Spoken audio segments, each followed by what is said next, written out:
Free vacation to Singapore starts from rupees 44,999 only with GT Holidays, South India's #1 travel brand.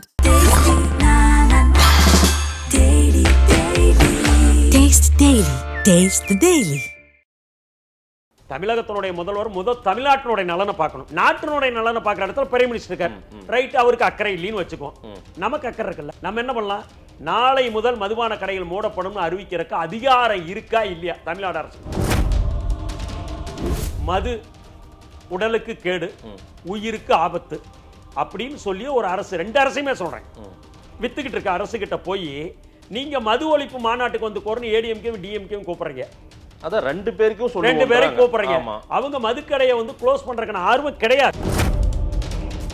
மதுக்கடையை மூடினால் ஆயிரக்கணக்கான மக்கள் நாங்கள் சாலை மறியலில் ஈடுபடுவோம், உயிரை மாய்த்துக் கொள்வோம், தற்கொலை செய்து கொள்வோம் எங்காவது அறிவிப்பு வந்திருக்கா? யாராவது மதுக்கடையை மூடுனா நாங்க போராட்டம் மட்டும் அறிவிச்சிருக்காங்களா? ஆனால் மதுக்கடையை மூட வேண்டும் தான் போராட்டம் அறிவிக்கிறான். சாதியவாத மதவாத சக்தியிலே அழைக்க மாட்டேங்கிறார். மது குடிக்கிறவன் போல ஜாதி மத ரீதியில் குடிக்கிறானா? யாரு குடிக்காம இருக்கா? நான் இந்த ஜாதி கம்யூனிட்டி, நான் வன்னியர், நான் கவுண்டர், நான் தேவேந்திரர், நான் யாதவர், நான் பிராமணர் அப்படின்னு சொல்லி மது குடிக்காதவன் யாரா இருக்கா? நான் இந்து, நான் முஸ்லீம் அப்படின்னு சொல்லி யாரா மது குடிக்காம இருக்காங்களா? இது எதுக்கு? அப்ப இது பாலிடிக்ஸ் டிராமா. ஒன்னு நண்பனா இருக்கு, இல்ல எதிரியா இருக்கு, துரோகியா இருக்காங்க. அவர் துரோகியா இருக்க ஆளுங்கட்சியிலேயே கூட்டணியில இருந்துகிட்டு துரோகிய நேர் நீ எதுக்குன்னு நினைச்சா நேரடியா எதிர்த்து திருமாவளவனுடைய கோரிக்கை நியாயம், மது ஒழிப்பு கூட பாராட்டத்தக்கது. ஆனா அவர் எடுத்துட்டு போற விதம் மது வேண்டான்னு போராடுறவனு சேர்த்தணுமா அல்லவா? Blackmail tactics. நீங்கள் இல்லை என்றால் நான் அங்கு செல்வேன். இதுக்கு இவரை வலுப்படுத்திக்கிறதுக்கு, இவருடைய ஆதாயத்திற்கு, அரசை மிரட்டி பணிய வைப்பதற்கு, சீட்டு பேரத்திற்காக, கூட்டணி அமைச்ச மந்திரி சபையில் பதவி தனக்கு பங்கு பெறுவதற்காக நடத்துகிற நாடகம். ஒரு கோட்டை மினிமம் 150 ரூபாய்க்கு இன்னைக்கு விற்குது. நான் நினைக்கிறேன் அதான் ரேட். கல்ல பாட்டில் பார்த்தீங்கன்னா ஒரு 20 ரூபா 25 ரூபா குடிச்சிட்டு போயிடும். உடம்புக்கு அது ஆரோக்கியம். இது மாதிரி கெடுதல் கிடையாது, உயிருக்கு ஆபத்து இல்லை. ஒரு ஸ்டேஜில் அதையும் படிப்படியாக அப்படியே குறைச்சிடலாம். பூரண மதுவிலக்கு சாத்தியமா? சாத்தியம். குஜராத்தில் எப்படி நடக்குது, பீகார்ல எப்படி நடக்குது? அங்கேயுமே கள்ளச்சாராயம் எல்லாம் இருக்குன்னு சொல்றாங்களே, தகவல்கள் சொல்றாங்க. ஓகே, இப்பதான் பாயிண்ட் குறைங்க. என்னைக்காவது பீகார்ல இத்தனை பேர் கள்ளச்சாராயம் குடிச்சு இறந்துட்டான்னு சென்சேஷனல் நியூஸ் வந்து பாத்தீங்களா? இத்தனைக்கு அங்க வந்து டாஸ்மார்க் இல்ல, டாஸ்மார்க் இருக்குது. கள்ளக்குறிச்சியில் என்ன நடந்தது? எத்தனை பேர் செத்தான்? இப்போ மது ஒழிப்புக்காக ஒரு மாநாடெல்லாம் திருமாவளவன் தொடங்கி இருக்காரு. மது ஒழிப்புன்றத ஒண்ணு வந்து சாத்தியப்படுத்துவதற்கான கூறுகள் இருக்கிறதா? அது வாய்ப்பு இருக்கா? இன்னைக்கு தமிழ்நாட்டில் மது ஒழிப்பு, ஒரு பொதுநல அக்கறையோட சொல்லுங்க, மது ஒழிப்பு சாத்தியமா தமிழ்நாட்டுக்கு? அரசு அதாவது சாத்தியம் என்ற முயற்சி எடுத்தால் வெற்றி பெறாது எதுவுமே இல்லை, உங்களுக்கு தெரியும். இது வந்து கன்கரண்ட் சப்ஜெக்ட், ஸ்டேட் சப்ஜெக்ட், மத்திய அரசனுடைய கன்கரண்ட் சப்ஜெக்ட். இது நம்ம ஸ்டேட்னுடைய சப்ஜெக்ட். திரும்ப இந்திய அளவுக்கு இதை ஒழிக்கணும்ன்ற போகாதவருக்கு தரம் போட்டுக்கிட்டு இருக்காரு அவரு. போய் சேர முடியாது. அதாவது எப்படின்னா, பீகார்ல யார் அனுமதி கொடுத்தா? மத்திய அரசு அனுமதி கொடுத்தா? நிதிஷ்குமார் அறிவிச்சார்ல. குஜராத்தில் இருக்குல்ல, இந்த 2 மாநிலங்களும் மது விலக்கு இருக்கு, தடை செஞ்சிருக்காங்க. ஏன் இங்க முதல்வர் நினைச்சா நாளைக்கு, கடந்த ஆட்சியில் நான் முதல்வரை குறை சொல்லவில்லை, முதல்வருக்கு நினைவூட்டுகிறேன். கடந்த ஆட்சியினப்ப கருப்பு கொடி எடுத்துட்டு என்ன பண்ணாங்க? மது ஒழிக்கப்பட வேண்டும், நாங்கள் ஆட்சிக்கு வந்தால் திராவிட முன்னேற்ற கழகத்தினர் நடத்தும் மதுபான நிறுவனங்கள், தொழிற்கூடங்கள், உற்பத்தி கூடங்கள் உடனடியாக நிறுத்தப்படும் சொன்னாங்க. 2 கட்சியிலும் தான் அது நடத்திக்கிட்டு இருக்காங்க. இந்த மதுபான உற்பத்தி 2 கட்சியுமே நடத்திக்கிட்டு இருக்காங்க. சரி, இன்னும் சொல்ல போனா திமுக அதிமுகவோட மது உற்பத்தியாளர் ஓனர் அதிகமா இருக்காங்க. சரி, ஆலை ஓனர்கள் நிறுத்தல. டாஸ்மார்க் முதல்வர் நினைச்சா நாளை காலையில க்ளோஸ் பண்ண. யாரு வேண்டான்னு சொல்றா? இப்ப யார எல்லாருமே இன்னும் சொல்ல போனா, இந்திய அரசியலமைப்பு சட்டம் ஆர்டிகல் 47 என்ன சொல்லுது அப்படின்னா, இது பார்லிமெண்ட் இந்திய அளவுல இதை வந்து நடைமுறைப்படுத்தாக வேண்டிய ஒரு சட்டம் அப்படின்னு அவங்க சொல்றாங்க. இவங்க அதை தான் ஹைலைட் பண்றாங்க. இன்னொன்னு, தமிழ்நாட்டில் மட்டுமே மதுக்கடைகளை மூடிட்டா பக்கத்துல பாண்டிச்சேரி பக்கத்துல வண்டி எடுத்துட்டு போயிடுவாங்க, இப்படி ஆந்திரா போயிடுவாங்க, கேரளா போயிடுவாங்க. மக்கள் இப்படி அதற்காக வந்து அப்படி போயிடும், மக்கள் வந்து வேறொரு பாதையை தேர்ந்தெடுப்பாங்க. இதை தடுத்தாகணும்ல. அதனால ஒட்டுமொத்தமா தேசிய அளவில் ஒரு மது ஒழிப்பு கொள்கை வேணும்னு முன்னெடுக்கிறாங்க. தேசிய அளவில் நீட் வேணும்னு கொண்டாந்தாங்க மத்திய அரசு. அதை நீங்க ஏத்துக்கல. நமக்கு அது வேணும்ன்றாங்க, அது எங்களுக்கு வேண்டாம், அவங்க வேணும்ன்றாங்க, நீங்க வேண்டாங்கறீங்க. வேண்டாம்ன்றோம். இப்ப அவங்க அதை கண்டுக்கல, நீங்க நம்ம மக்கள் பாதிக்கிறாங்க. நாட்டுக்கு வந்து நீ ராஜாவா இருந்தால் வீட்டுக்கு பிள்ளை. ஆமா. தமிழகத்தினுடைய முதல் தமிழ்நாட்டினுடைய நலனை பார்க்கணும். சரி. நாட்டினுடைய நலனை பார்க்குற இடத்துல பிரைம் மினிஸ்டர் இருக்கார், ரைட், அவருக்கு அக்கறை இல்லைன்னு வச்சுக்குவோம். நமக்கு அக்கறை இருக்குல்ல, நம்ம என்ன பண்ணலாம்? நாளை முதல் மதுபான கடைகள் மூடப்படும் அறிவிக்கிறதுக்கு அதிகாரம் இருக்கா இல்லையா தமிழ்நாடு அரசு? அதிகாரம் இருக்கு, ஆனால் நடைமுறை சிக்கலையும் அவங்க இந்த நடைமுறை கிடையாது. கொரோனாப்ப 6 மாத காலம் டாஸ்மார்க்ல மது இல்லாம இறந்தவ எத்தனை பேர் லிஸ்ட் உள்ளார வெள்ளையறி கொடுக்க முடியுமா? யாருமே கிடையாது. கொரோனாவில் இழந்தான். அந்த வெகு பேர் வெளியில் வந்து பேட்டி கொடுத்தான். ஒரு வாய்ப்பு கொரோனாவுக்கு, நான் ஏன்னா குடிக்கிறது நிறுத்திட்டேன், கடையே இல்லாதனால நிறுத்திட்டேன், வேறு வழி இல்லாமல் கடை இருந்ததுனால தான் குடித்தேன். இப்போ என் நண்பர்கள் சில பேர் புரட்டாசியில் விரதம், என் ஃப்ரெண்ட்ஸ் இப்போ சென்னை வந்தா ஏன் நேற்று சொன்னாங்க, நான் நான்வெஜ் சாப்பிட்றல சார், புரட்டாசினா விரதம், ட்ரிங்க்ஸ் சாப்பிட மாட்டேன் சார் அப்படின்னு. அதில் ஒரு ஃப்ரெண்டு கேட்டார், என்னப்பா அது நீ வந்தால் நானும் உன்னோட சேர்ந்து ட்ரிங்க்ஸ் போடலாம் போட மாட்டேன்னா அந்த ஃப்ரெண்டை பார்த்து அவர் கேட்டார். சரி ரைட், நண்பனுக்கு இப்போ அந்த நண்பன் வந்து நான் குடிக்கலையும் கூப்பிடலாம், அவன் குடிச்சிருக்க மாட்டேன், விரதத்தை அந்த விரதத்துக்கு எடுத்துட்டான். இப்போ அதே மாதிரி டாஸ்மார்க்னு ஒன்று இருக்குங்காட்டி தான் போகிறேன். நான் கேட்குறேன், நாளைக்கு அரசு வந்து கொரோனா பீரியடில் மதுபான கடைகள் மூடப்பட்டதால் எத்தனாயிரம் பேர் இழந்துட்டான்னு சொன்னீங்கன்னா நான் உங்களோட இதுக்கு உடன்படுறேன். அதில் தான் வெகு பேர். இங்க மதுவும் போதையும் புறையோடி போயிருக்கு. அதை தடுக்கணும்னு தான் இப்படி ஒரு மாநாடு திருமாவளவன் எடுக்கிறாரு. நம்ம ஒரு பொது சமூகத்தில் இருக்கிறவங்க நீங்களுமே வந்து மக்கள் சமூகம் காக்கப்பட வேண்டும் நினைக்கிறீங்க. நாளைக்கே இது ஒட்டுமொத்த மதுக்கடைகளும் மூடுறாங்க அப்படின்னா அங்கு ஏற்படக்கூடிய ஹியூமன் இஷ்யூஸ் ஏதாவது ஹேண்டில் பண்ணணும்ல, ஒரு அரசாங்கம் அதை ஹேண்டில் பண்ணணும்ல, அதே தான் அவங்க யோசிக்கிறாங்க போல தெரியுது. அது எப்படி இப்போ எப்படின்னா, மது உடலுக்கு கேடு, உயிருக்கு ஆபத்து அப்படின்னு சொல்லி ஒரு அரசு, 2 அரசையுமே சொல்றேன், வித்துக்கிட்டு இருக்க அரசு கிட்ட போய் நீங்க மது ஒழிப்பு மாநாட்டுக்கு வந்து கோரணும் ஏடிஎம்கே டிஎம்கே கூப்பிடுறீங்க. அதான் 2 பேருக்கும் சொல்லுங்க, 2 பேரையும் கூப்பிடுறீங்க. அவங்க மதுக்கடையை வந்து க்ளோஸ் பண்றதுக்கான ஆர்வம் கிடையாது. உண்மை இல்ல. சிஎம் சொல்லியிருக்காராமே, சிஎம் சொல்லியிருக்காரா, அவருக்கும் அந்த எண்ணம் தான்ன்றது. அமைச்சர் முத்துசாமி உங்க ஊர் தானுங்க, உங்க ஊர் பக்கத்துல தானுங்க, அவருக்கு எனக்கு வேண்டியவர் தான், நன்கு அறிமுகமானவர். சரி. அவரோடு நான் அனைத்து இந்திய அண்ணா முன்னேற்ற கடந்த காலம் பணியாற்றியுள்ளேன். அதாவது மதுக்கடை நடத்துவதில் முதல்வருக்கு உடன்பாடு இல்லை அப்படின்னு சொல்றாரு. அப்ப காலையில் அறிவிச்சுட்டு போக வேண்டியதானே? எதுக்காக அறிவிப்ப? மதுக்கடையை மூடினால் ஆயிரக்கணக்கான மக்கள் நாங்கள் சாலை மறியலில் ஈடுபடுவோம், உயிரை மாய்த்துக் கொள்வோம், தற்கொலை செய்து கொள்வோம் எங்காவது அறிவிப்பு வந்திருக்கா? யாராவது மதுக்கடை மூடுனா நாங்க போராட்டம் மட்டும் அறிவிச்சிருக்காங்களா? ஆனால் மதுக்கடையை மூட வேண்டும் தான் போராட்டம் அறிவிக்கிறான், தினசரி திறக்க கூடாதுன்னு அறிவிக்கிறான். எதை நீங்க எடுத்துக்கணும், கன்சிடர் பண்ணணும்? சோ 2 கட்சிகளுமே மது ஒழிப்பில் ஆர்வம் காட்டவில்லை. இது யதார்த்தமான உண்மை. உண்மையாலுமே திருமாவளவன் அவர்களுக்கு இந்த மது விலக்கு வேணும்னு நினைச்சிருந்தாருன்னா, மது விலக்கு வேணும்னு சொல்ற போராடுற கட்சி முதல்ல எது எப்படியோ பாட்டாளி மக்கள் கட்சியினுடைய நிறுவனர் ராமதாஸ் தான் அந்த மது ஒழிப்பு பேசுற தகுதி தமிழ்நாட்டிற்கு என்ன பொறுத்த வரைக்கும். நான் எந்த கட்சியும் தற்போது சாராதவன், ஆனா எனக்கு தெரியும் அவரு அந்த இயக்கம் ஆரம்பித்து பேசிட்டு இருக்காரு. நீங்க மதுவில் உடன்பாடு இருந்தா மது கொண்டுகிட்டு வர 2 கட்சியும் கூப்பிடுறீங்க, கடையை நடத்திக்கிட்டு இருக்க கட்சி கூப்பிடுறீங்க. மது வேண்டான போராட்டத்தை கூப்பிட்டா தானே வீரியம் இருக்கும். அவங்க என்ன சொல்றாங்க, சாதியவாத மதவாத சக்தியில அழைக்க மாட்டேங்கிறாரு. மது குடிக்கிறவன் போல ஜாதி மத ரீதியில் குடிக்கிறானா? யாரு குடிக்காம இருக்கா சொல்லுங்க? எந்த ஜாதியினர்? அதுல ஒரு பிரிவினர் முடியாது, அந்த பழக்கத்துக்கு அடிமையாக தான் விட்டுருங்க. நான் இந்த ஜாதி கம்யூனிட்டி, நான் வன்னியர், நான் கவுண்டர், நான் தேவேந்திரர், நான் யாதவர், நான் பிராமினர் அப்படின்னு சொல்லி மது குடிக்காதவன் யாரா இருக்கா? நான் இந்து, நான் முஸ்லீம் அப்படின்னு சொல்லி யாரா மது குடிக்காம இருக்காங்களா? இது எதுக்கு? அப்ப இது பாலிடிக்ஸ் டிராமா, ஒரு நாடகம். இப்ப உங்களுக்கு அடுத்த தேர்தலில் திமுகவுக்கு ஒரு அழுத்தம் கொடுக்கணும். அப்படி இல்லை என்று சொன்னால் அதிமுக கூட்டணி ஆட்சிக்கு ரெடியானுங்கிறக்கா அவர் நடத்திக்கிட்டு இருக்கார். இது யதார்த்தமான உண்மை, மக்கள் தெரிந்து கொள்ள வேண்டும். இவர் நடத்துறது மது ஒழிப்புக்கான உண்மையான மாநாடு அல்ல, நாடகம். பூரண மது ஒழிப்பு வேண்டும்ன்றது தான் அவருடைய கோஷமா இருக்குது. எல்லாரும் வாங்க, இந்த ஒத்த கருத்துடைய அத்தனை பேரும் வாங்கன்னு தான் அவர் சொல்றாரு. அதுல எந்த மாற்று கருத்தும் கிடையாது. அவர் நடத்தக்கூடிய மாநாட்டில் எல்லாரும் வரலான்றாரு. தேசிய அளவில் வந்தா சிறப்பா இருக்கும்னு நினைக்கிறாரு. அதை வந்து மோடியே முன்னெடுக்கட்டுமே, பிஜேபியே முன்னெடுக்கட்டுமே கேட்கிறாரு. ஒரு கேள்வி, நீங்க குடியிருக்க தெருவில் ஒரு ட்ரைனேஜ் போடுறாங்க, அது அந்த பகுதியில் ஒரு இடைஞ்சலா இருக்கு, ஒரு 10 பேர் சேர்ந்துட்டு வாங்க போராட்டத்துக்குன்னு சொல்றாங்க. நீங்க அந்த பகுதியினுடைய கவுன்சிலர், அந்த ஊருடைய எம்எல்ஏ, மந்திரிக்கு வேண்டியவர், நீங்க போராட்டத்துக்கு வேண்டியதில்லை. யோ நாளைக்கு காலையில் அமைச்சரை பார்த்து நான் அதை நியாயத்தை எடுத்து சொல்லி நிறுத்திடுறேன் இருக்கணும். இதுதானே உண்மை. திரும்ப போராட்டத்துக்கு மாதேஷ் போகலாம், செல்லராஜாமன் போகலாம். திருமாவளவன் சொல்ல வேண்டிய இடத்தில் இருக்கிறார். திருமாவளவன் சொல்ல வேண்டிய இடத்திலிருந்து சொன்னால் கேட்க வேண்டிய இடத்தில் முதல்வர் இன்னைக்கு இருக்கார். இப்போ கேட்டிருக்காங்க, பேசியிருக்காங்க, போனாங்களே. அங்கிருந்தே என்ன செய்யணும்?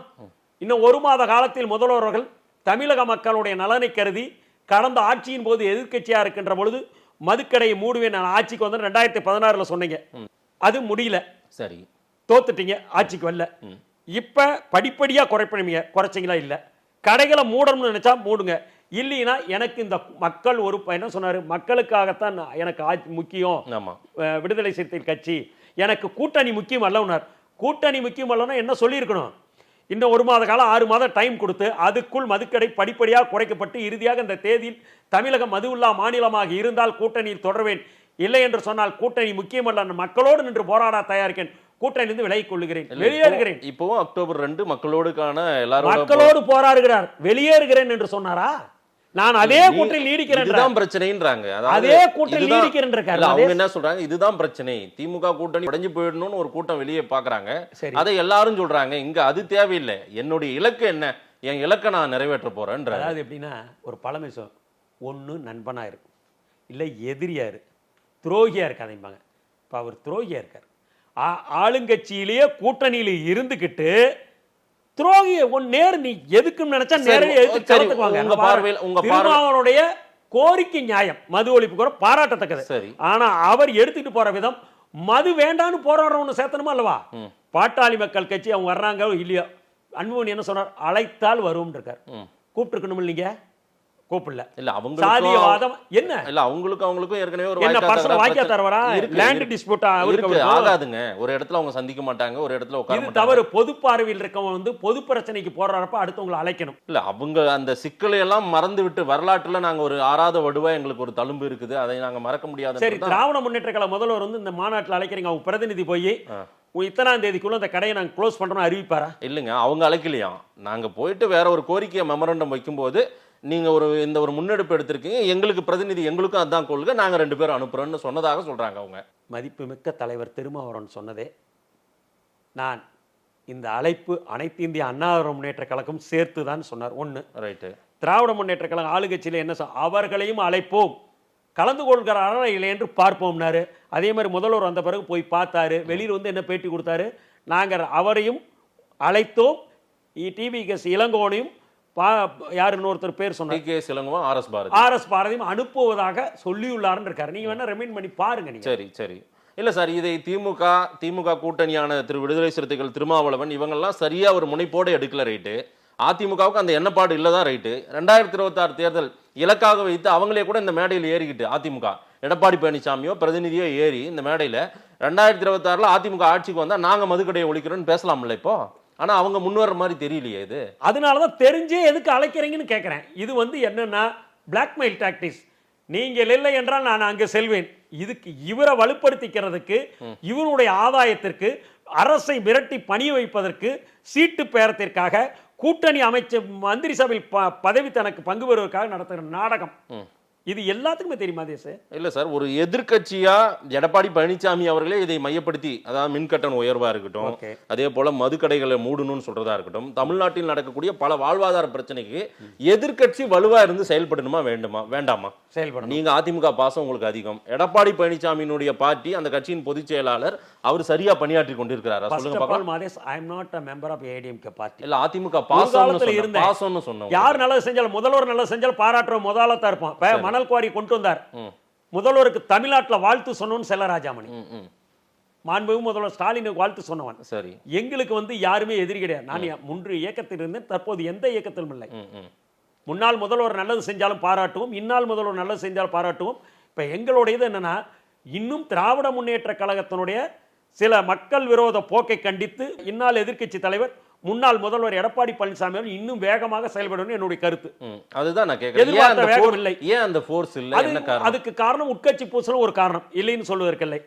இப்ப சொல்றாங்கல்ல, ஏப்பானா என் குடும்பத்து பிரச்சனையே பார்க்க முடியல வெளியில, அது மாதிரி சில பிரச்சனைகள் அவருக்கு இருக்குது. அது அவங்களுடைய என்னன்னா, என்னுடையது என்னன்னைக்கு அவர் பொதுச் செயலாளர் தேர்ந்தெடுத்துட்டாங்க. அவர் இனிமே வந்து ஒரு ஓபிஎஸோ சசிகலாவோ டிடிவியோ ஒரு பொறுப்படுத்த வேண்டியதில்லை. அவங்க இவங்களுக்கு ஒரு தகுதியான லீடரும் கிடையாது. அது வேற கட்சி அவர்கிட்ட வந்துருச்சு. தொண்டை அவரோட இன்டாக்ட் ஆயிட்டாங்க.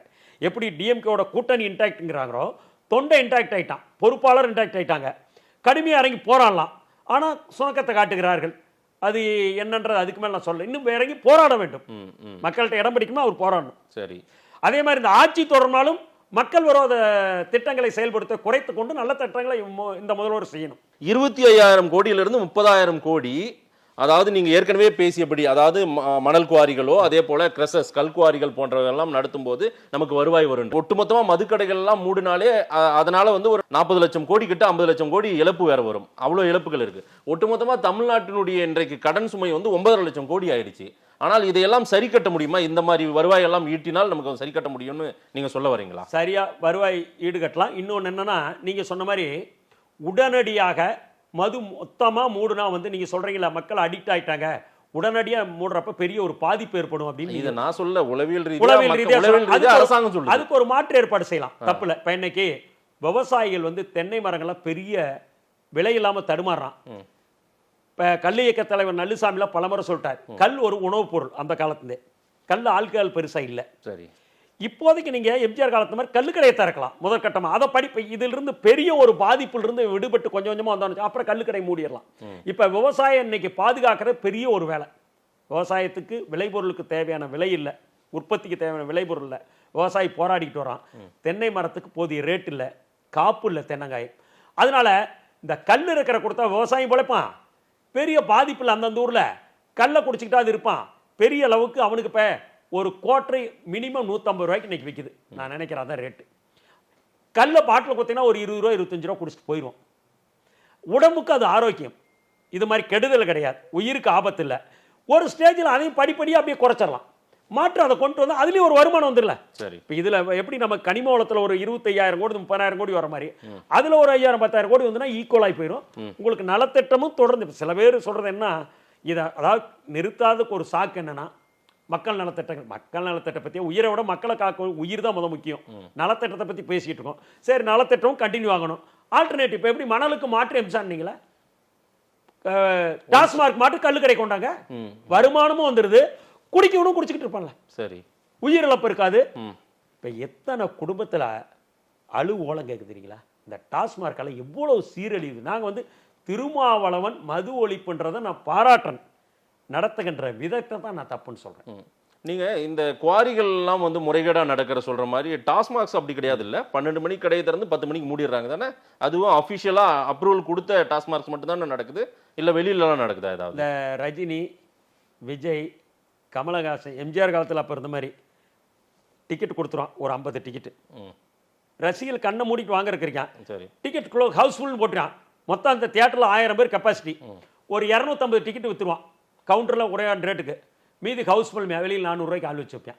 இப்போ என்ன ஆகுது, டாஸ்மார்க் கரெக்ட் 12 o'clock நைட் 10 மணிக்கு டாஸ்மார்க் ஒட்டியே வந்துட்டு பார் வச்சுக்கிட்டேன். இங்கே வாங்கிட்டு போய் வச்சு விற்றுக்கிட்டு இருக்கிறான். ஆளுங்கட்சியினுடைய ஆதரப்பற்ற வச்சுக்கிட்டு இருக்கான். அந்த ஊர் போலீஸுக்கு மாமூலு, எல்லாத்துக்கும் கவுன்சிலருக்கு மாமூலு, தலைவருக்கு மாமூலு எல்லாம் கொடுத்து டாஸ்மார்க் கடை மூடப்பட்டது. சரக்கு தண்ணீரின்றி 24 மணி கிடைக்குது எல்லா இடங்களையும். எல்லா இடங்களும் வாங்க. நான் இப்போ சென்னையில் நீங்கள் மாதே சொந்தா கூட்டு போய் காட்டுறேன். 12 மணிக்கு முன்னே அதிகாலை 5 மணிக்கு உங்களுக்கு சரக்கு வேணுமோ நான் வாங்கி தரேன். அதாவது எந்த அறிக்கை வேணாலும் கொடுக்கலாம். எப்பொழுது மக்களை பற்றி சிந்தித்து மக்களுக்காக திட்டங்களை தீட்டுகின்ற ஒரு அரசு வருதோ அன்னைக்கு தான் எல்லாமே நல்லது. மக்களுக்காக சிந்திக்கிறோம் தான் சொல்றாங்க. மக்களுக்காக தான் இன்னைக்கு வந்து இலவச பேருந்து பெண்களுக்கு விட்டுருக்கின்றாங்க, 1000 ரூபாய் மாணவர்களுக்கு கொடுக்குறாங்க, மாணவிகளுக்கு கொடுக்குறாங்க. அதே போல நான் வாழ்த்துகிறேன், பாராட்டுறேன். பெண்களுக்கு 1000 ரூபாய். அதே நேரத்தில் இலவச பஸ் கேட்டு எந்த ஊர்லயாவது போராடணும். திட்டம் நல்ல திட்டம், அதுக்குள்ள போக விரும்பல. எங்களுக்கு பஸ்ல ஃப்ரீயா கொடுக்கணும் யாராவது போராட்டம் பண்ணாங்களா? கொடுக்குறீங்க.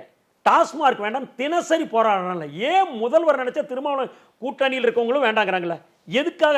அவர் என்ன சொன்னார், கலைஞருக்கு அப்புறம் ஒரு தாரக மந்திரம், மக்கள் விரும்பாத திட்டங்களை ஒருபோதும் இந்த அரசு செயல்படுத்தாது. சரி, மக்கள் ஏற்றுக்கொள்ளாத திட்டங்களை திணிக்க மாட்டோம் அப்படின்னாங்க. மக்கள் டாஸ்மார்க் ஏற்றுக்கிட்டாங்களா? 2016 பிரகடனப்படுத்தினார் அன்றைய முதல்வர் மறைந்த கலைஞர் கருணாநிதி அவர்கள், நாங்கள் ஆட்சிக்கு வந்தால் டாஸ்மார்க் மூடப்படும். இப்போ முதல்வருடைய சகோதரி அக்கா கனிமொழி என்ன சொன்னாங்க, கருப்பு கொடி ஏற்றிக்கிட்டு போன ஆட்சியில், இந்தியாவிலேயே அதிக விதவைகள் வெள்ளை புடவை கட்டி கொண்டுகின்ற வாழ்கின்ற மாநிலம் தமிழகம் அதிகமாக இருக்குது. காரணம் டாஸ்மார்க். நாங்கள் ஆட்சிக்கு வந்தால் படிப்படியாக குறைத்து இறுதியில் டாஸ்மார்க் அனைத்து மூட பண்ணாங்க. எத்தனை கடை குறைச்சிருக்கீங்க சொல்லுங்க. முதல்ல வந்தோன்னா ஒரு 500 கடைக்கு ஆர்டர் போட்டீங்க, அதோடு நின்று போச்சு, அவ்வளோதான். அதுலேயும் 10 ரூபா பாட்டிலுக்கு வச்சதுனால பாட்டில் எப்படின்னா 10 ரூபா பாலாச்சின்னு தான் அவர் உள்ள இருக்கார். இப்போ எங்களுக்கு அவர் எதிரி எல்லாம் நடந்தது சொல்கிறோம். இப்போ 2 ஆட்சியிலும் இந்த டாஸ்மார்க்கில் வந்து அவங்களுக்கு மூடுற எண்ணம் கிடையாதுங்க. அதில் வந்து நான் மாறுபட்ட கருத்து. மக்கள் வேண்டான்னு நினைக்கிறான். எதற்காக அரசு நடத்துது? நான் கேட்கிற கேள்வி. பூரண மதுவிலக்கு சாத்தியமா? சாத்தியம். குஜராத்தில் எப்படி நடக்குது, பீகார்ல எப்படி நடக்குது? அங்கேயுமே கள்ளச்சாராயம் எல்லாம் இருக்குன்னு சொல்றாங்களே, தகவல்கள் சொல்றாங்க. ஓகே, இப்பதான் பாயிண்ட்டுக்கு வர்றீங்க. என்னைக்காவது பீகார்ல இத்தனை பேர் கள்ளச்சாராயம் குடிச்சு இறந்துட்டான்னு சென்சேஷனல் நியூஸ் வந்து பாத்தீங்களா? இத்தனைக்கு அங்க வந்து டாஸ்மார்க் இல்ல, டாஸ்மார்க் இருக்குது. கள்ளக்குறிச்சியில் என்ன நடந்தது? எத்தனை பேர் செத்தான்? அரசே ஒரு திட்டத்தை, நீங்க கள்ளச்சாராயம் குடிப்பது காய்ச்சுவது குற்றம், ஆனா அந்த குற்றச்செயல் ஈடுபடுறதுக்கு 10 லட்சம் கொடுப்போம். நீங்க என்கரேஜ் பண்றீங்க. வீட்டில் என்ன நடக்குது தெரியுமா? சில இடத்துல குடும்பத்தில் புருஷன், நான் கிராமத்தில் இருக்கேன் அதனால சொல்றேன், நான் போவேன், வைக்கலையா நாசமா போனவன் இருக்கிற விட தொலைஞ்சிட்டான், நான் கூட பரவாயில்ல, என் புள்ள குட்டிக்காக கல்யாணம் இப்படியே குடிச்சிட்டு வந்து எண்ணெய் அடிக்கிறான் சீரழிக்கிறான்னு புலம்பிக்கிட்டு இருந்தா. ஏன்னா அவனை அடிச்சு கொலை பண்ணா கொலைகேஸில் போயிடுவான். அந்த பொண்ணை பொறுத்துக்கிட்டு இருந்தா அத்தனை. இப்போ நீங்கள் 10 லட்ச ரூபா கொடுக்க ஆரம்பிச்சிட்டீங்க. புள்ள குட்டிக்காக செத்துட்டானு அவளே நம்ம வாங்கி கொடுத்துருவான் விஷத்தை. யதார்த்தமான உண்மை. நீ இருக்கிற விட போயிரு, எனக்கும் பெனிஃபிட் எல்லாம் 10 லட்சம். என்ன நீங்க இது புதுசா யதார்த்தமான உண்மையை சொல்றேங்க மாதேஷ். நான் கிராமப்புறத்து வந்தவன். இப்போ டெய்லி எங்க இப்போ நாங்களாம் நாய் நடத்த பேசுகிற ஊரில், இவன் இருக்கிற விட உங்க மாமே இவன் உங்க பங்காளி சாவறதே பரவாயில்லைங்க, தினமும் குடிச்சிட்டு அடிச்சு எங்களை தொந்தரவு பண்றாங்கடா. இவளுக்கு எந்த பெனிஃபிட் இல்லை, ஆனால் திட்டிக்கிட்டு இருக்கா. 10 லட்ச ரூபா கொடுக்குறான்னா ஏன் கொள்ள மாட்டா? விஷத்தை அவளே கொடுத்துட்டு விவசாயத்தில் செத்துட்டான்ட்டு போயிடுவா. நீங்கள் 10 லட்சம் கொடுக்குறீங்க. லாரி டிரைவருங்கிறது மத்திய பிரதேஷ் போகிறேன், இயற்கை சீற்றத்தில் இறக்குற அன்னைக்கு பார்த்தீங்களா வச்சு கர்நாடகாவில் 2 லட்ச ரூபா அரசு கொடுக்குது. கள்ளச்சாராயம் குடிச்சிட்டு தடை செய்யப்பட்ட பொருளை குடிச்சிட்டு இருந்தால் 10 லட்சம். இந்த நாட்டுக்காக ஒரு மாநிலத்திலிருந்து இன்னொரு மாநிலத்திற்கு பொருட்களை எடுத்து குடும்பத்தை மறந்து விட்டு இவ்வளவு இடர்பாடுகள் லாரி ஓட்டுன போறேன், அவன் இறந்துட்டா 2 லட்சம். இதெல்லாம் சரி பண்ணுமா? நான் எந்த அரசா இருந்தாலும் சொல்றேன், எப்படி இது ஏத்துக்க முடியுது? நம்ம அனைவரும் இந்த ஆட்சியாளர்கள் இது முதல்ல உணர வேண்டும். இதுதான் எங்களுடைய இது. எங்களுக்கு அத்தியாவசியம் தற்போது எம்சான் கல்குவாரி முறைகேடு. அது பார்த்தீங்கன்னு வச்சுங்க, இப்போ நாங்கள் இது கோர்ட்டில் கூட நான் ஒரு கேஸ் போட்டேன், மணல் குவாரியை திறக்கணும்னு சொல்லி போன வாரம் போட்ட மதுரை கோர்ட்டில். அந்த கோர்ட்டில் இது கொள்கை முடிவு, நாங்கள் தலையிட முடியாது அப்படின்னு சொல்லி தள்ளுபடி பண்ணிட்டாங்க. அதுக்கு தான் அரசுக்கு ரெப்ரசன்டேஷன் கொடுத்துட்டு இருக்கோம். நேற்று கூட இஎன்சி பார்த்த முதன்மை தலைமை பொறியாளரை விரைவில் திறக்கப்படும் சொல்லியிருக்காரு. அதே மாதிரி இந்த தகவல் உரிமை சட்டத்தில் தமிழ்நாடு பூரா பார்த்தீங்கன்னு வச்சுங்க, இந்த ஒரு வார காலமாக 2000 பேர் மனு போட்டிருக்கோம். தகவல் உரிமை சட்டம் 2005 பிரிவு 6(1) படி கல்குவாரியில் வந்து எப்படி இயங்குது, இதுக்கு யார் அனுமதி கொடுக்குறா, ஒரு கல்குவாரிக்கு எத்தனை டன் ப்ரொடெக்ஷன் பண்ணலாம், நீங்கள் டிரான்சிட் பாஸ் கொடுக்குறீங்களா, ஒரு லாரியில் அனுமதிக்கப்பட்ட அளவு லோடு ஏற்றுறீங்களா, எத்தனை மீட்டர் டெப்த் எடுக்கிறீங்க, எத்தனை வெடி பிளாஸ்ட் பண்ணுறீங்க அப்படின்றதெல்லாம் கேள்வி கேட்டு நீதிமன்றத்துக்கு போகிறதுக்காக தகவல் உரிமை சட்டத்தில் கிட்டத்தட்ட 2000 பேர் மனு செஞ்சுருக்கோம், பதிவு தபால் அனுப்பியிருக்கோம். கனிம வளத்துறைக்கும் பொல்யூஷன் கண்ட்ரோல் போர்டு அந்தந்த மாவட்ட ஆட்சித்தலைவருக்கெல்லாம் 2000க்கு மேற்பட்டோர் தினசரி நாங்கள் தகவல் உரிமை சட்டத்தில் பெட்டிஷன் போட்டுக்கிட்டு இருந்த கல்குவாரி முறைகேடை தடுப்பதற்கு, முறைப்படுத்துவதற்காக, கல்குவாரியை மூடுவதற்காக அல்ல, முறைகேடாக நடக்கின்ற கல்குவாரி மீது நடவடிக்கை எடுப்பதற்காக. பார்க்கக்கூடிய நேயர்கள் உங்களை வந்து இயற்கை வளங்களை கொள்ளையடிக்கிறவர்கள் பட்டியலில் வைக்க மாட்டாங்க. மணலை அள்ளணும்னு சொல்றீங்கல்ல, மணல் குவாரிகளை திறங்க, மணலை அள்ளணும் அப்படின்றீங்கள, உங்களை அந்த பட்டியலில் பார்க்க மாட்டாங்க மக்கள். மணலை திருடலைங்க, நாங்கள் அரசு விற்கிது வாங்குறோம். சரி, திருப்பி சொல்லிட்டோம். மணல் மணல் கட்டுமானத்துக்காகவே உருவாக்கப்பட்டதுங்க. இயற்கைக்கு அந்த கொடைங்க 1 மீட்டர் எடுத்தீங்கன்னா ஒரு கடுமையான வெள்ளம் வந்தால் நாளைக்கு உள்ள போய் பார்த்தீங்கன்னா அந்த குழி மூடிடும். இயற்கை வளங்களை நாங்கள் அழிக்க வேண்டான்னு போராடுறோம். நான் போய் லாரிக்காரனாக இருந்தால் கூட தென்காசி புலிகர சோதனை சாவடியை முற்றுகிட்டு போராட்டம் நடத்தினேன், இயற்கை வளங்கள் பாதுகாக்கப்பட வேண்டும் என்று. சரி, கல்குவாரியை தான் மூட சொல்றோம். மலைகளை அழிக்காதீர், மரங்களை வெட்டாதீர், காடுகளை அழிக்காதீர், அதிக சக்தி வாய்ந்த வெடிகளை வெடித்து சுற்றுச்சூழலை பாதிப்பு ஏற்படுத்தாலும் தான் நாங்கள் போராடிட்டு இருக்கோம். எங்களை எப்படி நீங்க போய் சமூக கொள்ளையடிப்புன்னு சொல்ல முடியும்? ஒரு பார்வையாளர்களுக்கு தெளிவு கொடுக்கணும்னு தான் கேட்டேன். மாதேஷ் வந்து இதை எங்களுக்கு இதுல ஒரு வாய்ப்பு கொடுத்து மக்களுக்கு கொண்டு சேர்த்துறீங்க பாத்தீங்களா? அதனாலதான் கிராமத்தில் எப்படின்னா, இந்த மணல் லாரினாவே ஒரு மாயை உருவாக்கி வச்சுட்டான். உங்க ஊர்ல கூட நீங்க பார்த்துருப்பீங்க, ஒரு வரவு செலவு இருக்கும், பணம் வாங்கிட்டு கொடுக்க மாட்டேன். அந்த அம்மா லேடி என்ன தெரியுமா சொல்லுவேன், மணல் லாரியில் உருதானா அடிபட்டு சாவிப்பாங்க.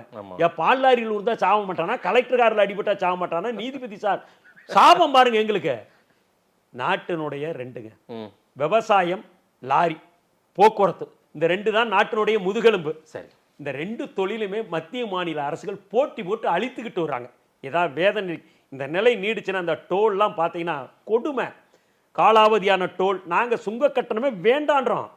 கட்டுறப்ப லைஃப் டேக்ஸ் கட்டிடுறோம், சாலை வரி கட்டுறோம், டீசலில் கூட சாலை மேம்பாட்டு. எந்த டோல்கேட்டில் அத்தியாவசியம் இருக்கு?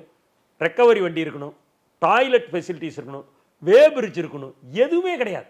போய் 200 டோல்லாம் பாருங்க, அதெல்லாம் காலாவதியான சுங்கச்சாடி ரவுடி வச்சு வசூல் பண்ணிட்டு இருக்கான், ஆட்களை வச்சு வசூல் பண்ணிட்டு இருக்கான். கொடுமை. இதெல்லாம் மாறணும்னா இந்தியா முழுவதும், நாட் ஓன்லி தமிழ்நாடு, இந்தியா முழுவதுமே ஒரு அரசு மக்கள்கிட்ட வரி வாங்குறாங்க. அதுக்கும் பிறகு வந்து நீங்க டோல்கேட் வச்சுக்கிட்டா, ஃபாரின்ல டோல்கேட் வச்சிருக்கான். அவன் என்ன பண்றான்னா, வாகனத்தில் 220 மீட்டர்னா அந்த 200 கிலோமீட்டர் வேகம்னா அதே வேகம் போகணும். இடையில ஆடு மாடு எதுவுமே வராது. எக்ஸ்பிரஸ் ஹைவே 2 சைடு பென்சிங் அடிச்சிடும், நடுவில் சென்டர் மீடியன், சைடுல இருந்து யாரும் வர முடியாது. இப்போ நம்ம ஊர்ல ஆடு மாடு கிராஸ் ஆயிட்டு. ஆனா நாம் அங்க இருக்கிற பயணத்திற்கும் அதுக்கு தான் பணம் வாங்குறான் ரோடுக்கு. நீங்க என்ன சாலை மேம்பாடு பண்ணிருக்கீங்க? 2 பக்கம் பென்சிங் அடிச்சிருக்கீங்களா? இதெல்லாம் மெயின்டைன் பண்ணணும். இல்ல, அது வெளிநாட்டுக்கு போறதும் நம்ம ஊருக்கு அது பொறுத்த. வெளிநாட்டுக்கு போறதும் அந்த வசதி செஞ்சதுனால அவன் டோல் வாங்குறான். நீங்க ஆர்டினரி ரோடு தான் இது, பேருக்கு சுங்கச்சாவடி என்ன வச்சிருக்கீங்க? அவன் பணம் கட்டிட்டு போறதே எதுக்கு? 4 மணி நேரத்துல. இப்ப நான் ஊர் இருந்து இப்போ அந்த பாத்தில் பார்த்தா டிடிசி மாதிரி இப்போ பஸ், இப்போ இருந்து நாமக்கல் இருந்து சென்னை வரணும், பஸ் ஏறி வருவேன், வசதி படி. அதுக்கு அடுத்த ஒரு ட்ரெயின் ஏறி போகிறான், சீக்கிரம் போயிடலான்னு. ஃப்ளைட்டில் போனால் 1 மணி நேரத்தில் போயிடலாம், சேலத்துலேருந்து வரான். ஆமாம். அப்போ ஃப்ளைட்டில் போகிறவனுக்கு அந்த வசதி ஏற்படுத்துறது. அதில் என்ன பண்ணுறான்? டீ கொடுக்குறான், 2 மணி நேரம் ஆச்சுன்னா ஒரு ஸ்நாக்ஸ் கொடுக்குறான். பஸ்ஸில் அது கொடுக்க மாட்டான். அது மாதிரி நீங்கள் டோல்னு போட்டு அந்த கட்டணம் வசூல் பண்ணால் அதுக்கு தகுந்த வசதிகள் பண்ணி கொடுக்கணும். ரோடு டேமேஜ் இருக்கக்கூடாது, பராமரிப்பு இருக்கணும். 60 கிலோமீட்டருக்குள்ள ஒரு சுங்கச்சாவடி தான் இருக்கணும். ஆனால் இப்போ 60 மீட்டருக்குள்ள 2 சுங்கச்சாவடி எந்தெந்த இருக்கு நான் லிஸ்ட்டும் கொடுத்துட்டு இது வரைக்கும் எடுக்கல. காலாவதியான சுங்கச்சாவடி அகற்றல. 20 those who are all residing within 20 kilometers from the toll plaza, they are given exemption. They no need to pay the toll fees. மத்திய அரசு நிதின் கட்காரி அறிவிச்சாரு. ஆனா அதை நடைமுறைப்படுத்த சொல்லி தான். அதாவது நம்ம நாட்டில் ஒரு சிரிப்பு என்னன்னா, இயற்றப்பட்ட சட்டத்தை நடைமுறைப்படுத்துவதற்கு போராட்டம் நடத்திக்கிட்டு இருக்கோம். இப்போ போலீஸ்காரங்க பார்த்தீங்கன்னு வச்சு, போலீஸ்காரனுக்கு ஒரு வருமானத்துக்கு அருமையாக பண்ணி வச்சுட்டாங்க பார்த்தீங்களா? Online fine. லாரி கரெக்டான லோடு எடுத்துகிட்டு வருவான், நிறுத்துவான், மந்த்லி மாமூல் கொடுக்க மாட்டேன்பான். 200 ரூபா கேட்பேன், இவன் கொடுக்க மாட்டேன். நேராக பார்த்துக்கிட்டே இருப்பான். வண்டி மூவ் ஆன பிறகு அப்படியே செல்ல வண்டி நம்பர் எடுத்துக்கிறான். வீட்டுக்கு போகாட்டி 2000 ரூபா ஃபைன். யூனிஃபார்ம் இல்லை, ஹெட்லைட் இல்லை, ஏதாவது ஒன்று போட்டுறான். இது எல்லாமே பகல் கொள்ளை. அரசுக்கு இதெல்லாம் ஒரு கூடுதல் வருவாய். பெரிய சமூக அக்கறை. இந்த பேட்டி முழுமைக்கும் ஒரு சமூக அக்கறை இருக்கிறது. மக்கள் என்ன சொல்றாங்கன்னு பார்க்கலாம். போய் சேர வேண்டிய அதிகார மையத்துக்கு போய் சேரட்டும். நேரில் வந்து நேரம் கொடுத்து பேசியமைக்கு நன்றி செல்லராசாமணி. இதையெல்லாம் தெரிந்து கொண்டாலும் மாண்புமிகு தமிழகத்தினுடைய முதல்வர் அவர்கள் இந்த ஆதன் டிவி நிகழ்ச்சி மூலம் தெரிந்து கொண்டு மணலாரி உரிமையாளர்கள், ஓட்டுநர்கள், மாட்டு வண்டி தொழிலாளருடைய வாழ்வாதாரத்தை பாதுகாக்க, பயனாளிகளுக்கு குறைந்த விலை தரமான ஆற்று மணல் கிடைத்திட போர்க்கால அடிப்படையில் மணல் குவாரியை திறந்து இயக்குவார் என்று நம்பிக்கையோடு சொல்கிறோம். ஆதேஷ், நன்றி வாய்ப்பளித்தமைக்கு.